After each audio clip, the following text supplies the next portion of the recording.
fuck is happening? So the one time the day I decided to never talk about the craziest shows I've ever been to again was the one day when I explained to somebody what going to a show is like when they turn off the lights, lock the doors, have heavy objects and backpacks and boogie boarding on your Oh head. no, motherfuckers don't know what it's like to get the venue locked from the inside. Yeah. No, they don't got to deal with I that I yet. said that to somebody and they just kind of looked at me like That's a crime. they're like Now you can't leave. they looked at me like I literally just like took them hostage. That's a fire hazard. And explain them to that, and I was like, I wish I could tell you that was like a one-time thing. Dude, I've been hit. I've been hit with lit up fireworks, pieces of wood that are on fire. A lot of fire Yeah. at shows. I got surfed on at a show. I've I'm like, gone how is that stra- possible? I've gone straight through a wall in somebody's basement, just Yeah. like the Yeah. Kool-Aid Man. Yeah, You know what I mean? Like, don't book a basement show. That's silly behavior. yeah, that's very silly. Not my house. Yeah, I don't know.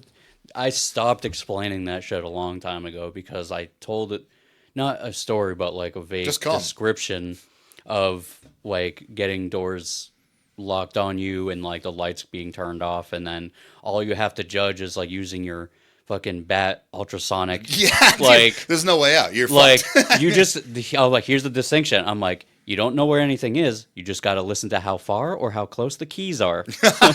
That's a different era, though. I was like, the Carabiners and North no. Face. It's a different era, dude. I was like, you got to listen to how far or how close the keys are jingling. And I was like, and then you can find out where the people are. Chase always says, like, I've learned everybody's mosh moves, so I can just, like, when they come near, Yeah. he's like, I've been around everybody so long. You can that just I know kind everybody's of tell. moves. Like that's the difference. You got to earn your spot, dude. You should be fucking scared. You shouldn't go to a show and be like, nothing bad could happen. One, you shouldn't go anywhere and think nothing bad could happen. Yeah, we've talked about that. But yeah. shows aren't inherently dangerous. Like, Yeah. like, when was the last time you saw some mass thing happen at a show?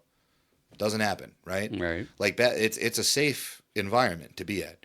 With self-awareness. Yeah, but you're gonna get your fucking head kicked in. Until you make it not. Yeah, safe. like that. But you got to take your bruises and lumps. Like it doesn't.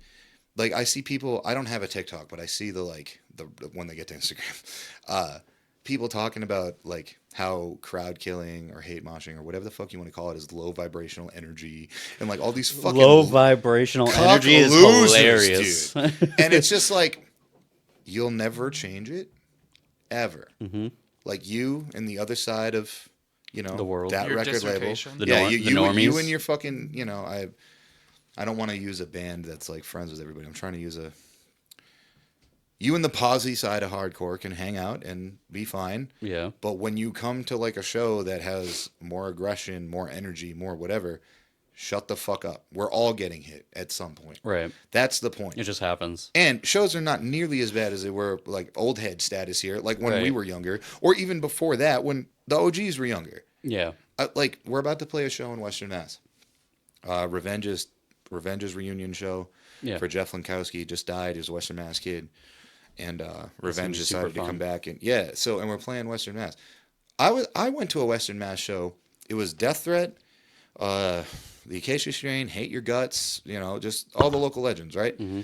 And I watched a guy get his head turned into fucking mush with a cinder block, and nobody gave a shit. Nobody cared. He was just getting his fucking shit ran for whatever reason, whatever he did, who cares? And nobody cared. Granted, the venue stopped doing shows for a long time after that, Right, but it's like yeah. you guys don't understand how good you have it. Yeah. Like, There's- as far as, there's like- not that like There's no reason to be fucking a edge. crybaby on the internet about somebody getting fucking moshed on. yeah. Don't I come. just Go don't home. think there's that sense of like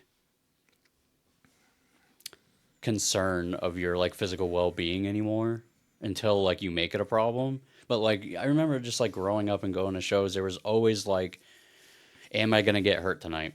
But I'm Yeah. still gonna go. Yeah, You that's know what half I mean? the fun. That's like, am I gonna get hurt? But I'm still gonna go. Was kind of like your attitude that you had to have, and then you had to be very accepting about like, if I get hurt, I just need to get hurt, and That's carry it. it and get hurt. That's it. Like you just can't like the like- motherfuckers that like I knew hardcore was changing when people started making GoFundMe's and suing venues and trying to sue bands for mosh injuries or like stage dive injuries. Suing for mosh injuries is crazy talk. Like you're a tourist. You should have never been here in the first place because you should understand how hard it is for bands to make a living at this level in this genre. You know what I mean? Like how, besides like fucking Code Orange, who's living off their money?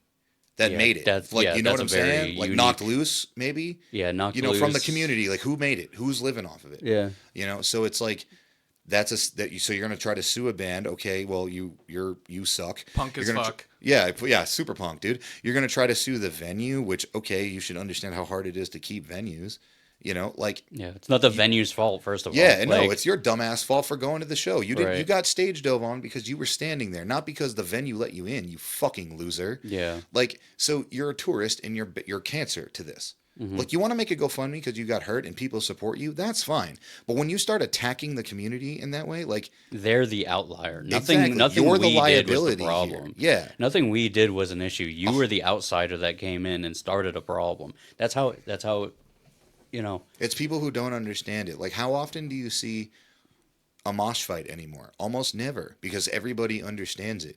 Like, you know what I mean? Like, no one's there's a sense of show etiquette that we've like come accustomed to over the years. That like, you know what's wrong, you know what to do, and you know when to walk away. You know, like there's all these things at play, but like you don't really have to.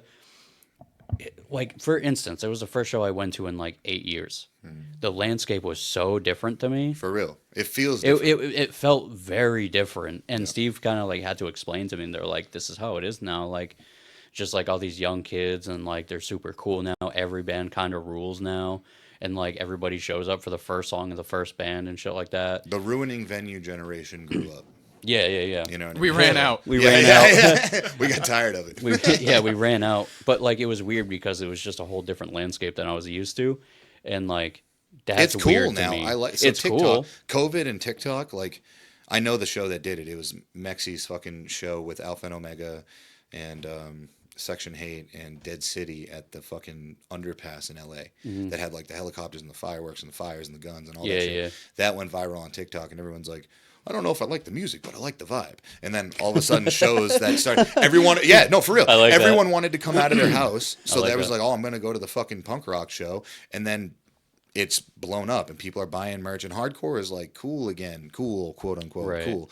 But with that comes a watering down. A learning curve. Yeah. Yeah. Like people are still smashing each other, and that's fine. But like, I say this to the young kids all the time. I'm like, look around. You see all your friends? Half of them won't be here next year. Half of them you'll have fucked up. Half of them will become drug addicts. Half of them will try to fuck your girl or fuck off, or they were tourists or fucking whatever. And then the 50% of you that are here will infight until one of you decides to leave. So 25% of you are going to be here next year.